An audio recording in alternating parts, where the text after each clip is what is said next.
जय हिंद दोस्तों, कैसे हैं आप लोग सभी। आई होप सभी अच्छे होंगे। आज हम लोग साइंस का सेट नंबर 65 को करेंगे। उससे पहले जो भी चैनल को सब्सक्राइब नहीं किए हैं वो चैनल को सब्सक्राइब कर लें तथा अपने दोस्तों में भी शेयर कर दें।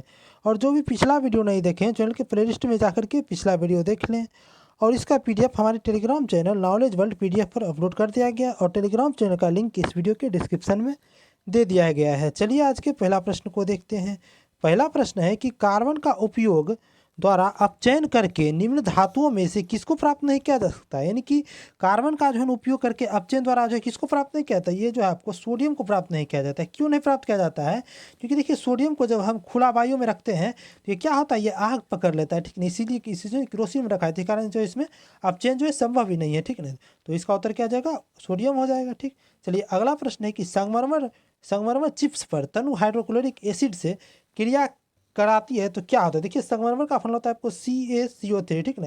देखिए CaCO3 पर जब हम HCl से प्रक्रिया कराते हैं तो क्या बनता है आपको CaCl2 plus H2O plus CO2 carbon dioxide निकलता है। इसका उत्तर क्या जाएगा, ऑप्शन नंबर ए हो जाएगा। ठीक, चलिए अगला प्रश्न है कि धातु अपनी वास्तविक स्थिति में डैश विद्यमान रहती है। देखिए धातु कोई भी रहता है तो अपने वास्तविक स्थिति में रहेगा तो क्या होगा, तो वो रहेगा आपको अपना मुक्त स्थिति में रहेगा। ठीक है, तो इसका उत्तर क्या हो जाएगा, इसका उत्तर ऑप्शन नंबर बी हो जाएगा, मुक्त स्थिति में विद्यमान रहेगा।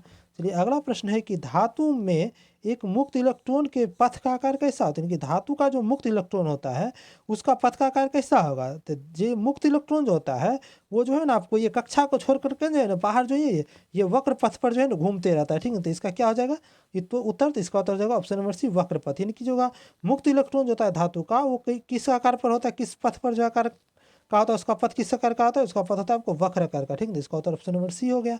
चलिए अगला प्रश्न है कि डैश प्रकृति में विद्युत धनात्मक होती है। इनकी विद्युत धनात्मक क्या होगा। ठीक है, यानी विद्युत धनात्मक मतलब क्या होगा, जो इलेक्ट्रॉन को त्याग करेगा वो विद्युत धनात्मक होगा, जो ग्रहण करेगा वो ऋणात्मक होगा। देखिए देखिए एक होता है धातु। देखिए धातु क्या होता है, धातु के बाह्यतम कक्षा में होता है आपको 1, 2 और 3 इलेक्ट्रॉन। ठीक है ना, देखिए जब जिसके बाह्यतम कक्षा में ये 3 इलेक्ट्रॉन है तो ये क्या करेगा कि अपने कोष पूरा करने के लिए क्या करेगा कि ये जो है ना इलेक्ट्रॉन को क्या करेगा, ये त्याग करेगा। ठीक है ना, जब इलेक्ट्रॉन को त्याग करेगा तो इसमें कैसा चार्ज बनेगा, इस पर क्या करेगा तो पॉजिटिव बनेगा। ठीक है ना, पॉजिटिव चार्ज बनेगा। और जब देखिए अधातु होता है, अधातु इसके बाह्यतम कोष में आपको होता है 5, 6, 7 इलेक्ट्रॉन होता है। ठीक ना, ये हमेशा क्या करता है आपको कि इलेक्ट्रॉन को ये हमेशा ग्रहण करने का गुण रखता है इसमें। ठीक, इलेक्ट्रॉन जब ये ग्रहण करेगा इसमें क्या होगा, निगेटिव चार्ज बनेगा।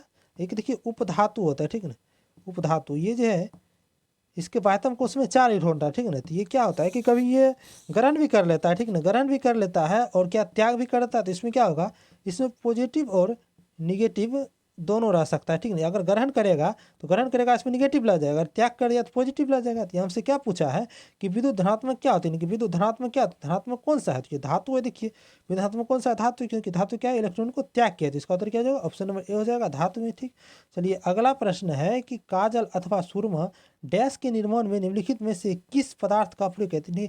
काजल और सुरमा के निर्माण में किसका प्रयोग किया। देखिए काजल और सुरमा बनाने के लिए देखिए इस सभी का प्रयोग किया। ठीक है, इसका उत्तर ऑप्शन नंबर डी हो जाएगा, सभी का। देखिए गैलेना हो गया, चारकोल हो गया, आपको स्टिबनाइट हो गया, इस सभी का प्रयोग किया जाता है आपको काजल और सुरमा बनाने में। चलिए अगला प्रश्न है कि प्लास्टिक की वह किस्म जिसका प्रयोग जो है आपको कॉन्टैक्ट लेंस के निर्माण में किया जाता है। कॉन्टैक्ट लेंस के निर्माण में कौन सा ऐसा प्लास्टिक है जिसका प्रयोग किया जाता है, तो इसका उत्तर हो जाएगा आपको ल्यूसाइट। ल्यूसाइट का प्रयोग जो है ना आपको कॉन्टैक्ट लेंस में प्रयोग किया जाता है। ठीक है, चलिए अगला प्रश्न है कि कांच के निर्माण में निम्नलिखित में से किस पदार्थों का उपयोग किया जाता है। यानी कि कांच के निर्माण में किसका उपयोग है। देखिए सिलिका का भी उपयोग होता है, सोडियम कार्बोनेट का भी होता है और कैल्शियम कार्बोनेट का भी। तो इसका उत्तर क्या जाएगा, ऑप्शन नंबर डी हो जाएगा, ये से भी। अगर पूछता कि मुख्य रूप से कांच में किसका प्रयोग होता है, यानी कि मुख्य रूप से आपको कांच निर्माण में किसका प्रयोग होता है,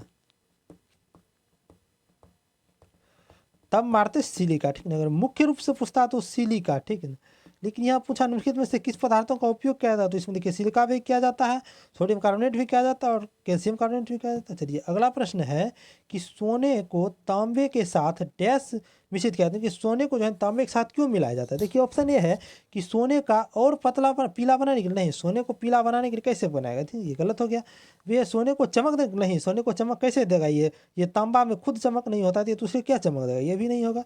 सोने को नरम बनाने के लिए, नहीं सोने तो पहले से ही नरम होता है, इसको नरम क्यों बनाएगा। देखिए ऑप्शन डी है कि सोने को कठोर बनाने के लिए, सोने को जो है ना कठोर बनाने के लिए जो है ना इसमें तांबा मिला जाता है, ताकि देखिए जितना सोना जो है ना बहुत नरम होता है। ठीक ना, नरम होता है इसे जो है ना आभूषण नहीं बन पाता है। ठीक, इसमें क्या होता है कि इससे आभूषण नहीं बनता। जब इसमें जो है आपको तांबा मिला दिया जाता है तो ये थोड़ा कठोर हो जाता है, ठीक है, जिस कारण इसमें आभूषण बन जाता है। इसमें क्या होता है कि सोने में तांबे के साथ क्यों मिलाया जाता है, क्योंकि सोने को कठोर बनाने के लिए मिलाया जाता है। चलिए अगला प्रश्न है कि सूची 1 को सूची 2 के साथ सुमेलित कीजिए। देखिए सुमेलित करते हैं।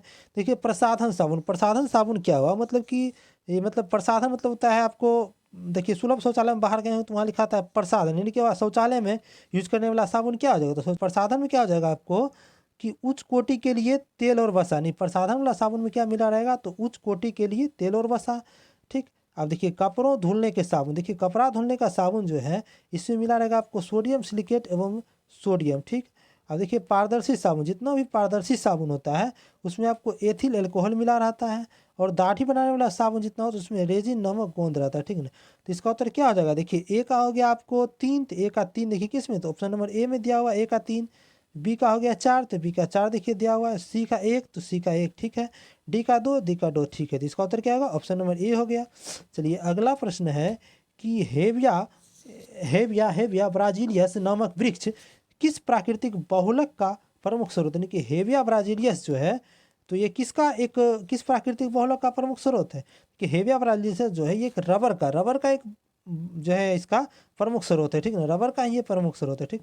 चलिए अगला प्रश्न है कि दांतों पर जमी परतें बनी होती किस चीज़ का, दांत पर जो परत बना रहता है वो देखिए बना होता है आपका भोजन का कण होता है, थूक होता है, मुख्य अम्ल यानी मुख में जो अम्ल होता है वो होता है, और बैक्टीरिया का मिलकर बनाता है। दांत पर जो क्या बनता है, जमी परतें होता है, ये किस किस का बनता है, तो भोजन के कण होती है, थूक हो गया, मुख्य अम्ल हो गया और बैक्टीरिया हो गया, ये सब चीज़ से मिलकर बना है। चलिए अगला प्रश्न है कि मादाओं में अंडाणु उत्पादन की प्रक्रिया क्या है। देखिए मादाओं में जो अंडाणु उत्पादन होता है उसे हम अंड जनन कहते हैं। ठीक है, इसका उत्तर हो जाएगा आपको ऑप्शन नंबर ए अंड जनन। चलिए अगला प्रश्न है कि जीव विज्ञान में स्पंज क्या है। देखिए स्पंज क्या है कि स्पंज क्या है, एक प्रकार का जीव है। ठीक है, जीव विज्ञान में क्या स्पंज क्या है, एक प्रकार का जीव है। ठीक है, तो जीव है, तो जीव देखिए ऑप्शन में तो किसी ऑप्शन में जीव नहीं दिया हुआ है, तो इसे हम पशु ले सकते हैं। इसका उत्तर तो पशु एग्जैक्ट उत्तर, लेकिन पशु नहीं होगा, नहीं है ऑप्शन में जीव, तो पशु हम ले सकते हैं। ठीक। चलिए अगला प्रश्न है कि जल संवहनी प्रणाली डैश में पाई जाती है। जल संवहनी प्रणाली जो है आपको समुद्री खीरा में पाया। देखने समुद्री खीरा जो क्या है कि ये जो है ना आपको समुद्री खीरा आपको ये है ना, ये फल नहीं है। ठीक है, समझे, ये फल नहीं, ये क्या है आपको जंतु है। ठीक है, समुद्री खीरा क्या है, जंतु है। इसका उत्तर ऑप्शन नंबर ए हो गया। चलिए अगला प्रश्न है कि किसी गोलाकार दर्पण के परावर्तक सतह के व्यास को क्या कहते हैं। देखिए कोई भी गोलाकार दर्पण है, ठीक है, उसका परावर्तक सतह देखिए ये हो गया, इधर कलई क्या हुआ है, इसका परावर्तक सतह ये हो गया। ठीक ना, परावर्तक सतह का जो होता है व्यास, यानी कि ये जिसके मिल के बनाए, देखिए ये ऐसे होगा, ये गोला से मिलकर बना, तो इसके व्यास जो होता है ये, इसको क्या कहा, देखिए ये जो व्यास होता है इसको आपको छेद कहा जाता है। ठीक ना, तो इसका उत्तर क्या हो जाएगा, ऑप्शन नंबर ए हो जाएगा छेद। चलिए अगला प्रश्न है कि लंबी संचरण लाइनों में वोल्टेज डैश में होती है। देखिए लंबी संचरण जो होता है उसमें वोल्टेज को मापा जाता है आपको किलो वोल्ट में, लेकिन नहीं कहते हैं कितना केवी का ये बिजली है। देखिए बड़ा बड़ा जो होता है आपको टावर वाला पोल ऐसे करके, तो इसमें नहीं रहता लिखा हुआ कि इतना केवी का इसमें वोल्टेज है, वोल्ट में मापा जाता है लंबी संचरण लाइन में। ठीक।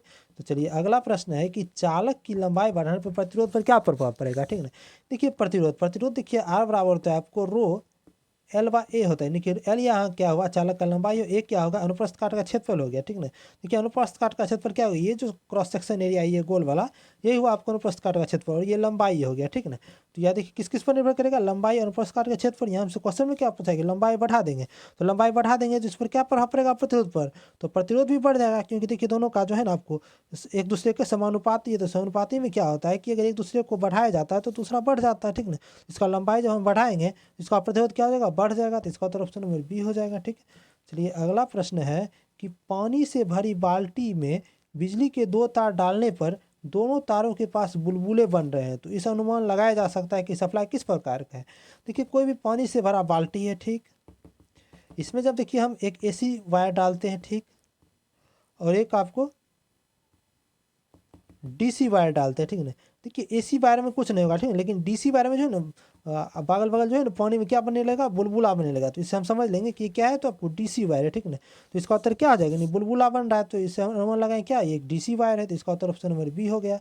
चलिए अगला प्रश्न है कि ओम नियम किस पर लागू नहीं। देखिए ओम नियम जो है आपको सेमीकंडक्टर पर नहीं कि अर्धचालक पर लागू नहीं होता है। ठीक है, तो इसका उत्तर हो गया ऑप्शन नंबर डी हो गया।